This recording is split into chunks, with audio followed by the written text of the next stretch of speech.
G'day, Mark Strother here with another episode of the School of Elijah. Grace and peace be with you in the name of our Lord Jesus Christ. We're doing a study on the life of Abram, or the life of Abraham, and looking at his life as one of the Old Testament prophets and seeing what we can learn and apply to our lives today. What's relevant? We can learn so much as we investigate into the lives of these people. So I've written something in the front of my Bible. It's seek to have a revelation of Jesus, the Son of God, every day. That's my goal.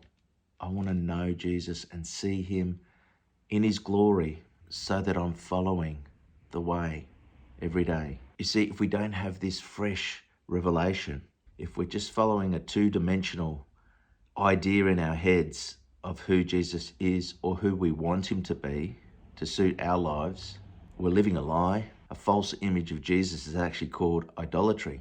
So we need to really seek and focus on the true Jesus, the King of Kings, the Lord of Lords, the Messiah, the Son of God.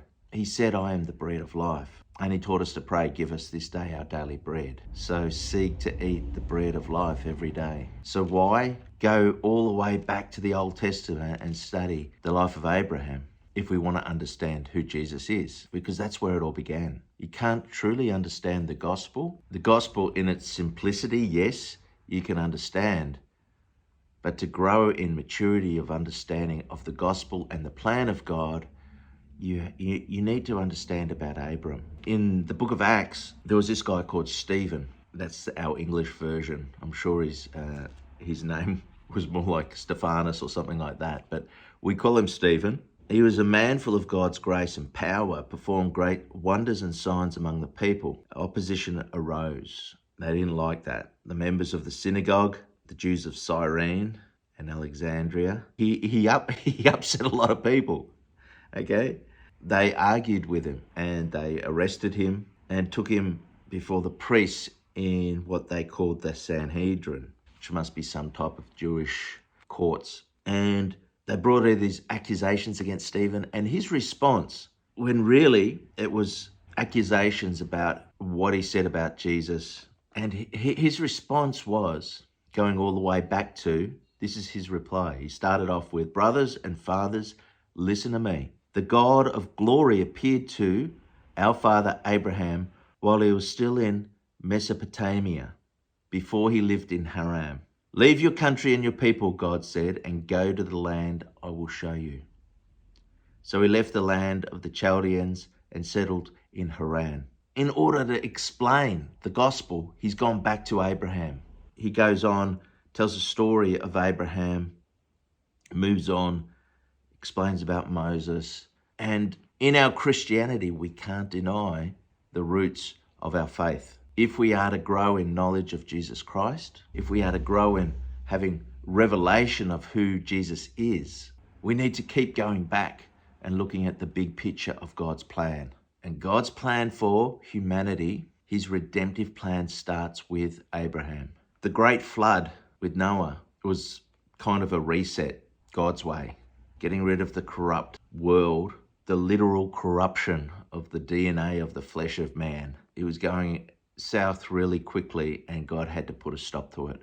He needed pure humans to survive in order to bring salvation to humans. So the world's population began to spread at Noah and through Noah, but people's understanding about God, who he is, was very limited. It was like, this is the God that wiped out the earth. Don't upset him. But they don't even know what upset him. Does lying upset him? Everyone has a moral compass. So ultimately, everyone does know what upsets God. There's walking in righteousness and there's walking in wickedness. And as we walk in righteousness, we know we're doing the right thing. As we walk in wickedness, we actually don't need the Ten Commandments to tell us we're being wicked. Our hearts will tell us that. But if we embrace that, we're really depraved. So back then, before anyone knew anything about God, everyone still had a conscience. They knew right from wrong. Let's pick up where we are with Abraham, or Abram as he's still known. I'm going to read from Genesis chapter 12 And from verse 11, as he's entered Egypt because of the famine, there's a famine in the land that God said, this is yours. I'm giving this to you, you and your descendants. And Abraham's looked around and just seen a dust bowl, desert, nothing growing. Everyone he meets is talking about how they're getting out of there. They don't want to stay there and die. Egypt's got food. Go to the Nile. So Abraham's gone to Egypt. As he was about to enter Egypt, he said to his wife Sarai, I know what a beautiful woman you are. When the Egyptians see you, they will say, this is his wife. Then they will kill me, but will let you live. Say you are my sister, so that I will be treated well for your sake, and my life will be spared because of you. So I just want to talk briefly about those verses there. So in the Bible, often a symbol of the world system is Egypt. If we look at a metaphor of our life in the New Testament, we were slaves to the world system in Egypt, so to speak, metaphorically. Then Christ sets us free. He became the Passover lamb, and we moved towards the promised land. We were redeemed from our slavery of the world and the world system. You see how Egypt symbolizes the world, and often when the Bible refers to Egypt, it's referring to the world and the world system. Other times it'll call it Babylon, but as you get to understand the Bible and the coded language that is speaking to us, Egypt is definitely representative of the world. So Abram has been called by God, has had an encounter with God, saying, this is my plan for you. And yet Abram looked around and just said, I can't see it. I can't see us surviving here. Later, God reveals himself to Abram as Jehovah Jireh, which is words that mean the Lord who provides. So if he had known back then the Lord who provides, he may have had the faith to stay where he was and not go to Egypt. But nevertheless, he's gone to Egypt. And the first thing he's done is devise a scheme of lying. Now, it's motivated in fear. And often when we break the commandments of God, not that there was a commandment that he knew of, he was just in survival mode. If he had have listened to his conscience, he would have known that lying is wrong. But he had a greater need to fulfill than walking in truth at the time, was to alleviate the fear in his heart, the fear of dying. And so that in his mind was justification of concocting up this story, basically because he was afraid. Now, we don't understand fully the world that he was walking into, but I find it bizarre that that's what he was worried about. I mean, clearly Sarai must have been stunningly beautiful, like supermodel standards, because what he feared actually happened, where word got, so there must have been some border system, some you walk going into Egypt, maybe he had to pay some money to walk to go in, some gold, some silver, whatever. If you want to come into Egypt, who are you? Where have you come from? What's your story? He would have been talking to the officials, Pharaoh's officials, and that's the story that he concocted, was that she was his sister, not his wife. Now, he had other options. He could have just said to Sarah, hey, do you mind just wearing a veil? Like, just keeping a really low profile. We're strangers here. We don't want to attract attention. Let's just look as plain as you can, hide your face, pretend you're hiding it from the sun.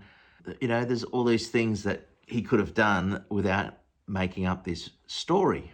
I'll continue reading in verse 14. When Abram came to Egypt, the Egyptians saw that Sarai was a very beautiful woman.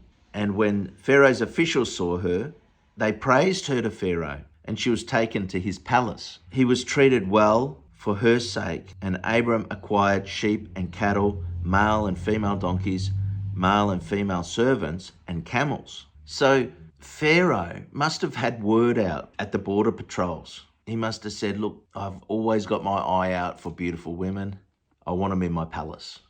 I want all the beautiful women surrounding me. So if you see someone coming from another country, another place, let us know. I'll give you a reward. And then, that's what I imagine would have happened, because that's what, or maybe they didn't get a reward. They just were scared for their lives. They did what the Pharaoh said. I'm just conjecturing here. I'm not trying to make up stories. I'm just trying to use my imagination to understand what was going on back there in those times. So Abram, his motivation for lying was fear. He was a coward when it came to standing up for his wife.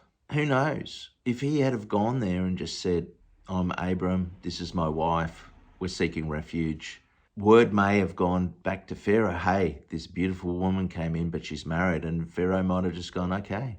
Was there a history of him killing people for their wives? We don't know. Abram seemed to think so. Was that a rumor that he'd come across, or was it just paranoia? So we need to bring it back to us and realize that as we interact with the world, we may find ourselves not walking in truth so that we can fit into the world system. So in the world, for example, in the world system, they want you to believe that we all evolved from monkeys, and the world evolved over billions of years, and you just go, okay, well, if I've got to believe that to fit in, I'll go along with it. Whatever stories they've got about the world and creation, the world system does everything it can to hide the fact that that's designed by a creator, the world. And rather than just pointing that out and making a stand and looking foolish in the eyes of the world, there may be a temptation just to fit in, act like the world, think like the world, in order to benefit from the world system. Abram, he benefited. We just read he benefited. Wealth, cattle, servants. He benefited from his lies to fit into the world system. So the world system today says to you, what you should be aiming for is owning your own house, so that in your twilight years you can retire on your superannuation and enjoy the twilight years of your life without worrying about where your next meal is going to come from. That's the world's plan for everyone, and that's what you're brought up to believe. So that, if you're at work and people are talking about, oh, when are you going to buy your home, or how are you going on your deposit for your home, and you just fit along and say, yeah, I'm really going to get there soon, or, I've already bought my first home, and, I'm paying it off, or whatever you're doing, and you're just right in the world system. You don't ever say, I'm not concerned, I'm just a traveller passing through. My home is being built in the kingdom of heaven. Foxes have holes, birds have nests, but the Son of Man has nowhere to lay his head. So if Jesus didn't have a home, why should I be aiming for that? We don't want to say those sort of things because it would put us in a dangerous place. People might think we're crazy. We may not lose our job. So we're tempted just to keep a very low profile and fit into the world system. I'm not telling you what you should do or how you should live your life. I'm just pointing out, this is what happened to Abram, and these are the traps. So maybe we can identify if we're falling into those traps. If we have, it's not the end of the world for us and our ability to be involved in God's plan, because despite, this is something we need to understand, despite Abraham's mistake here, his lie, God still used him. God didn't wipe away the chance, because God is always looking for people to get involved in his plan, to begin walking and following the way of Jesus Christ. And Abraham wasn't perfect. You and I aren't perfect, but we can learn and change. And when you're following the way, it's a path. It's a path that leads to narrow gates. Our steps are directed according to his word. His word is a lamp that will guide our feet down that path. That's what it's all about. We're leaving the past behind. We're leaving our mistakes behind. We're forgetting what lies behind. And we're looking forward to the goal of the upward call in Christ Jesus. So I'll keep reading here this passage of Abram. So what ended up happening in verse 17, but the Lord inflicted serious diseases on Pharaoh and his household because of Abram's wife Sarai. So Pharaoh summoned Abram. What have you done to me? He said. Why didn't you tell me she was your wife? Why did you say she is my sister so that I took her to be my wife? Now then, here is your wife, take her and go. Then Pharaoh gave orders about Abram to his men, and they sent him on his way with his wife and everything he had. You know, if Pharaoh was going to kill Abraham, here is when he would have done it. Abraham was afraid at the beginning of entering. If they find out she's my wife, I'm dead. Well, I would have thought that if he was going to kill you, it would be after he realized that you've just caused so much pain and suffering on his household. It's like, that's when he would have wanted to kill you. Think about this, though. In this situation, Pharaoh finds all his households getting sick. What made him pinpoint that it was because he took Sarah, because Sarah was Abram's wife? How did he work that out? Maybe he brought in, his wise man, his prophets, his, astrologers, or whoever it is that says, can you work out why we're sick? And maybe one of them said, it's because of her. We don't know this.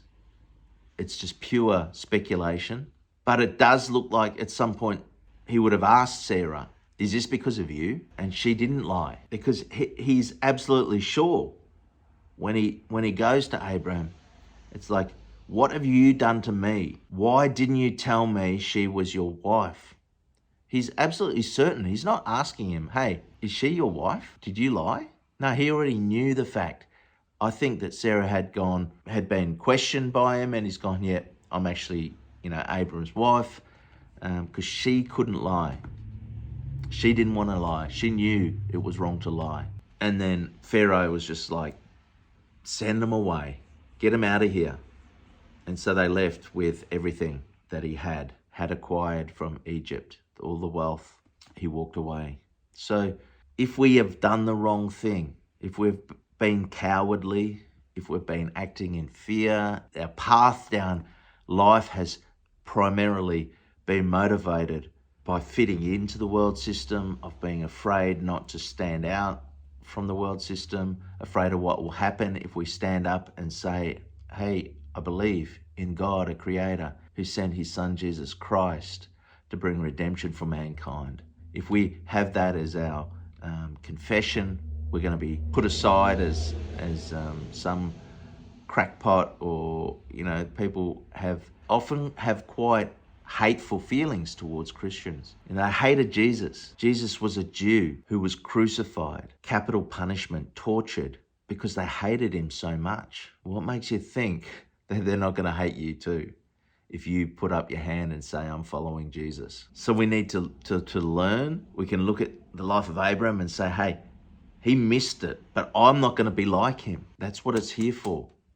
That's what the word of God is here to teach us, to train us, to correct us in the ways of righteousness. That's what it's here for. Let's embrace learning from the mistakes of Abraham. And know, even though he made a mistake, God still used him in his redemptive plan for all of mankind. And even though you've made mistakes, even though you have probably, like me, made big mistakes, God can still use us. God still is willing to put that behind. So we need to be willing to put that behind and think, nah, that's the past. I'm only looking forward. The only time we look behind is to say, yep, I'm not doing that again. Learn from those mistakes and look forward in doing what God has called us to do. God may have called you to be a prophet to the nations. God may have called you to be an apostle to the churches. God may have called you to be a shepherd to his sheep. God may have called you to evangelize to the nations. Move forward in your calling. Seek to have that encounter with God. Seek to have a revelation of Jesus Christ every day. I'm just going to leave it there. God bless. Love you all.